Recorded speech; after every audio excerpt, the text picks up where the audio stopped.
Who is universally loved, but actually an asshole? Old reference, but Gary Berghoff aka Radar from MASH. Apparently he was notoriously hard to work with and generally an asshole to the movie and show cast and crew, but his character was so beloved that viewers never thought he was like that. On the flip side, poor Larry Linville. Major Frank Burns was known to be an extremely nice guy, but got sneered at and generally treated like crap by the public due to his character in the show. Just goes to show you should separate the art from the artist. Rachel Ray. Loved her show. Until I went to see her live. In between takes she was a very not nice person. Not sure if they are universally loved, but I used to work in restaurants for the House of Mouse, and both Howie Mandel and Bobby McFerrin were total jerks. Acted like they were completely above everyone else, and both of them let their bratty kids run screaming around the restaurant, always smart when people carrying hot trays of food are everywhere. I had a lot of positive celebrity interactions, but those two were awful. Can't stand to listen to Don't Worry, Be Happy since I don't think he's famous enough to be universally loved, but Mitch Albom, aka the author of Tuesdays with Morrie, hosted him at an author event for a small venue and he was fucking furious that the event was so beneath him. Was furious we didn't have a plate of fresh fruit for him, he didn't have a rider or anything demanding we have fruit at the ready, just expected us to know. Was furious that more people didn't show up to fawn over him, was just generally furious. Instead of talking about his book during the lecture, he spent 20 minutes taking a steaming dump over the staff, venue, and audience. Ironic given the subject of his books.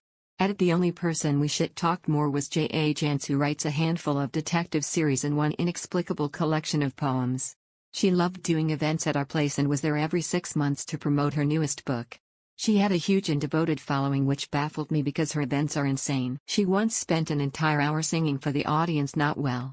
When we tried to tell her we were now closing, she sort of waved grandly to her adoring fans and said, "Not until these people have heard me talk about my books," and then kept us open an additional hour while she mostly didn't talk about her book.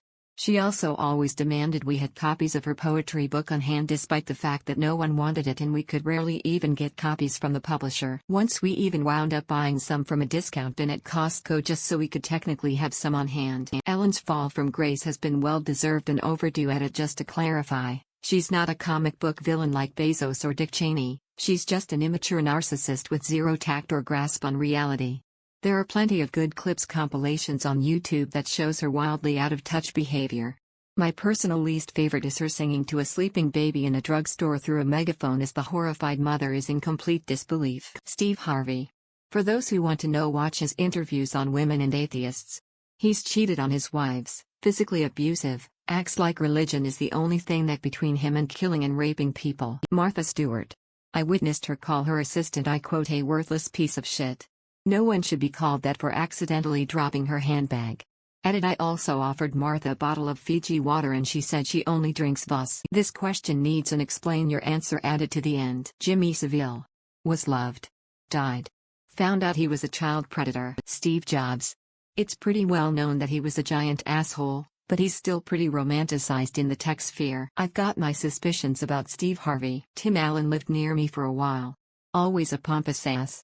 However, the gentleman who plays Gus Fring on Breaking Bad is a real good guy. Remembered my name and says hi to me when we run into each other at Whole Foods. He also tipped the cashier at WF $100 just because. Wilson. The way he just floated away at the end like their friendship meant nothing. What a dick. Dr. Phil. He takes advantage of mentally ill people for money.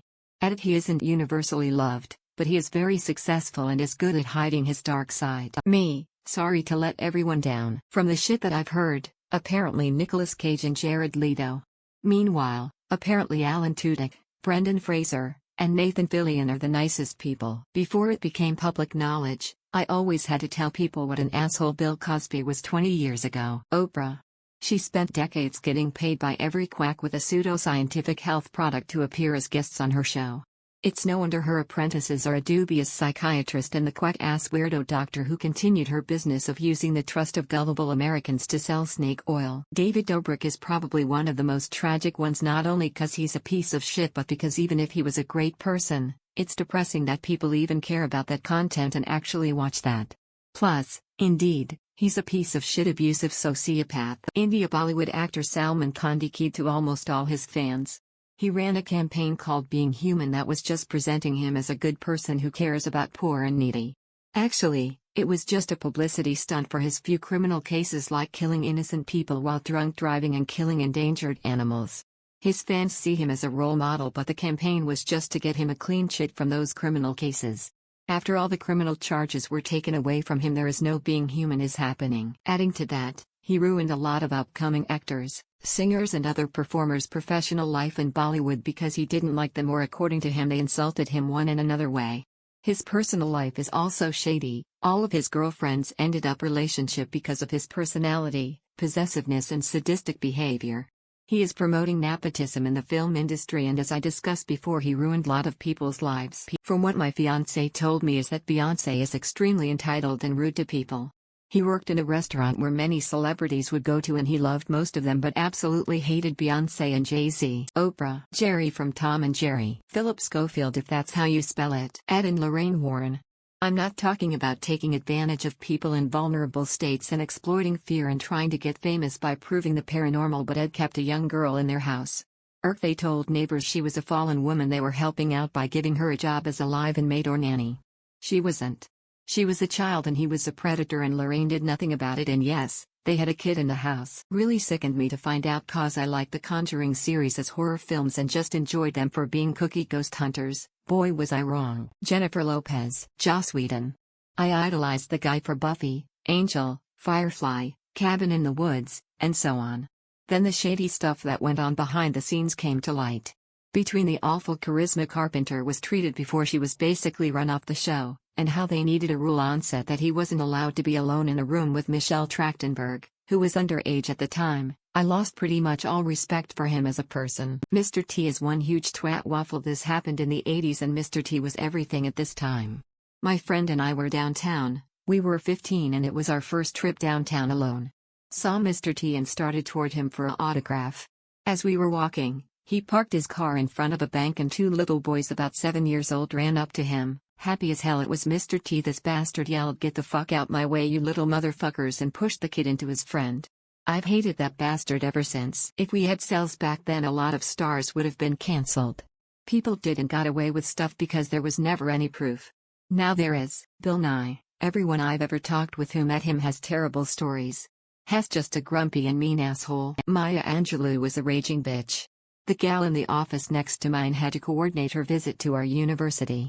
She said in her 30-year career of coordinating VIP celebrity speakers, Maya Angelou was the only one that treated her like absolute shit. Pretty much all your favorite rock stars from the 70s and 80s had underage girlfriends. Some even adopted them from as young as 14 and became their legal guardians so they could live with and have sex with them and essentially keep them trapped at home to not get caught. Steven Tyler and Jimmy Page stick out, but Bowie and Prince get this? Honorable mentions. I'm sure that's just a start. Edit, my bad. The Bowie claim has yet to be corroborated. Edit 2, not just the 70s and 80s, rock stars for all recorded history. Until recently. Ellen. James Franco. Dude gets caught trying to sleep with underage girls regularly, like he isn't even good at hiding it, yet he gets a pass every time. Charlie Chaplin was, even by the standards of the 1920s, a pedophile. Chevy Chase.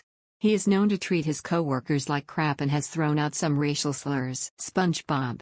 Imagine living near him. Very thrilled to look through these and see no one say Jack Black. I would have been incredibly heartbroken. Michael Jordan. Jackie Chan. I wouldn't say he's universally loved, but definitely way too popular in the West.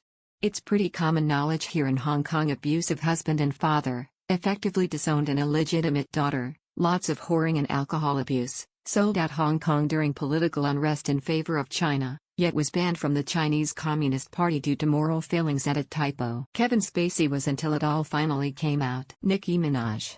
She's a rape apologist, so yeah, asshole. David Suzuki. Steve Jobs. People worship him and I understand why to some extent. He revolutionized technology, but he was very emotionally abusive to his daughter. She released a memoir. Very disturbing stuff.